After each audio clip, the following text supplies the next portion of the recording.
Kabarnya anak-anakku, mudah-mudahan Anda semua dan keluarga saat ini ada dalam keadaan sehat walafiat dan selalu ada dalam lindungan Allah Subhanahu wa taala. Bertemu lagi dengan Bapak untuk pengayaan mata pelajaran IPS ya.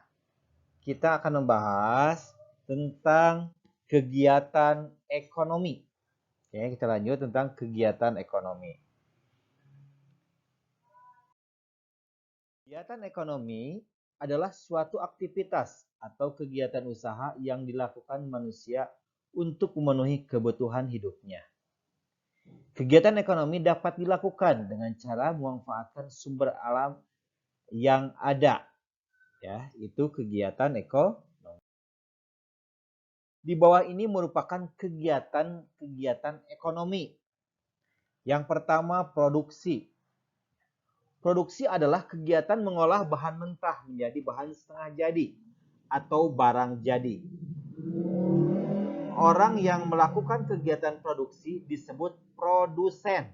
Ingat, orang yang melakukan kegiatan produksi disebut produsen.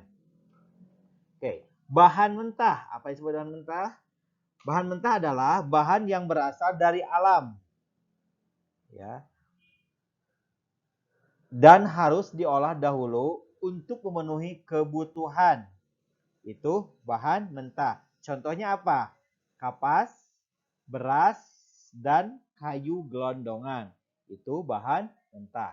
Bahan setengah jadi adalah bahan yang sudah mengalami pengolahan, tetapi perlu diolah lebih lanjut agar dapat digunakan. Contohnya, di sini bahan setengah jadi itu benang, tepung, balok kayu, atau kasau. Itu bahan setengah jadi. Barang jadi adalah barang yang telah selesai diolah sehingga dapat digunakan.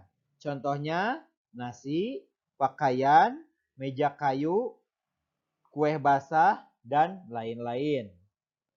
Selain menghasilkan barang, kegiatan produksi juga menghasilkan jasa. Contohnya, misalnya dokter mengobati pasien, tukang ojek mengantar penumpang, tukang jahit yang membuat pakaian untuk dipakai manusia, dan montir yang memperbaiki kendaraan yang rusak. Itu adalah jasa, ya. Oke, lanjut. Yang kedua, distribusi. Kegiatan ekonomi yang kedua adalah distribusi.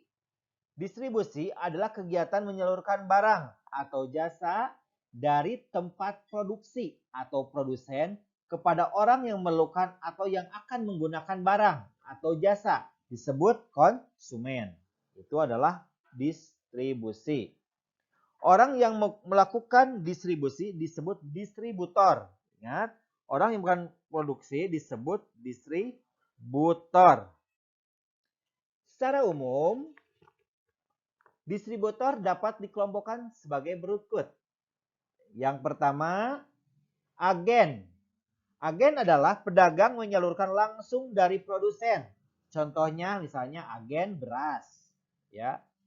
Yang kedua atau B, pedagang besar atau grosir adalah pedagang yang membeli barang dalam jumlah besar yang kemudian dijual kembali kepada pedagang yang lainnya. Contohnya grosir sembako yang ada di pasar. Yang ketiga atau C, pedagang eceran atau pengecer. Adalah pedagang yang menjual barang langsung kepada konsumen. Contohnya warung-warung kecil di sekitar penduduk ya yang sekitar kita.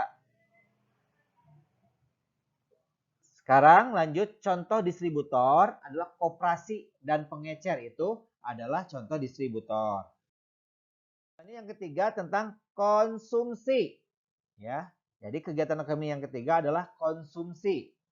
Konsumsi adalah kegiatan menggunakan atau memanfaatkan barang atau jasa untuk memenuhi kebutuhan hidupnya sehari-hari.